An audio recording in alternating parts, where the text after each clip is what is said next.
अस्सलाम वालेकुम वरहमतुल्लाहि वबरकातुहू। आज हम बात करेंगे दो मुँहे बालों के बारे में।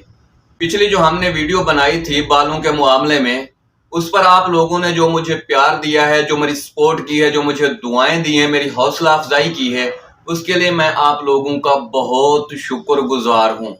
आप लोग हमेशा सलामत रहें। पिछली वीडियो के अंदर जो मैंने नुस्खा बताया था उसे बहुत से लोगों ने इस्तेमाल किया और अल्हम्दुलिल्लाह बहुत से लोगों को उससे फ़ायदा हुआ। वीडियो बनाने के बाद आप लोग जो सवालात इरशाद फरमाते हैं, वो जो मेरे पास पहुंचते हैं, उनमें कुछ सवालात इनफरादी होते हैं और कुछ सवालात इज्तमाई होते हैं। इनफरादी सवालात को तो मैं वहीं निपटा देता हूँ। जो इज्तमाई सवालात होते हैं उसके लिए मैं कोशिश करता हूँ कि एक वीडियो बना दी जाए, जिन लोगों ने पूछा है उनका भी काम हो जाए, और जो लोग नहीं पूछ सके किसी वजह से या नहीं पूछा तो उनका भी काम हो जाए। तो आज हम बात कर रहे हैं दो मुँहे बालों के बारे में। जो हमारे एक दोस्त हैं, बहुत ही प्यारे दोस्त हैं, बलूचिस्तान से, मुशाहिदुल्लाह खान साहब, ज़िला चागी से। उनका सवाल है, उन्होंने इरशाद फरमाया है कि भाईजान मेरे बाल बहुत अच्छे हो गए हैं, बहुत लंबे हो गए हैं, लेकिन एक मसला है कि मेरे बाल जब लंबे होते हैं तो दो मुँहे हो जाते हैं, इसका कोई हल बता दें। तो मेरे भाई मुशाहिदुल्लाह खान साहब, अल्लाह ताला आपको सलामत रखे।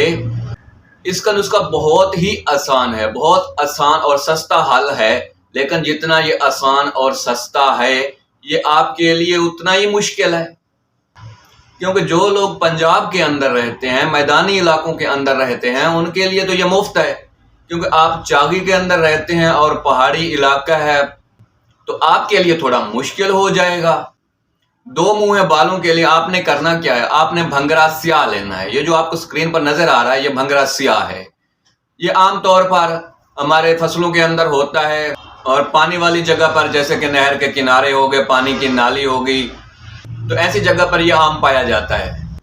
तो ये स्याह भंगरा जो है ना, ये बड़े काम की चीज है। इससे खवातीन, जो पंजाब की देहाती खवातीन है, ये इससे काजल भी बनाती हैं। इसे सरसों के तेल में जलाकर काजल बनाती हैं और वो काजल बहुत ही आला किस्म का होता है। एक तो उसका नुकसान कोई नहीं होता, केमिकल से पाक होता है, और आंखों के लिए बहुत मुफीद होता है। और दूसरी बात यह है कि ये काजल गर्मी के अंदर पसीने की वजह से ये आंखों से बहता नहीं है। जहां आप इसको लगा कर रखेंगे ये वहीं रहेगा। ये गर्मी है, सर्दी है, पसीना है, कुछ भी है, ये काजल बहता नहीं है। बहरहाल ये एक एक्स्ट्रा टॉपिक है। तो आपने स्याह भंगरा लेना है थोड़ा सा, और उसके अंदर थोड़े से लेने हैं बेरी के पत्ते। ये तो आपको मिल जाएंगे। बेरी के पत्ते और स्याह भंगरा हम वजन लेकर इनको पीस लेना है किसी चीज के अंदर, इनका पानी निकाल लेना है। अब इसके अंदर डालेंगे सरसों का तेल 1 चम्मच। इन्हें अच्छी तरह मिक्स करके सर के ऊपर लगा लें, थोड़ी देर के लिए छोड़ दें, आधे घंटे के लिए, उसके बाद आप निहा लें। इससे आपका ये मसला हल हो जाएगा।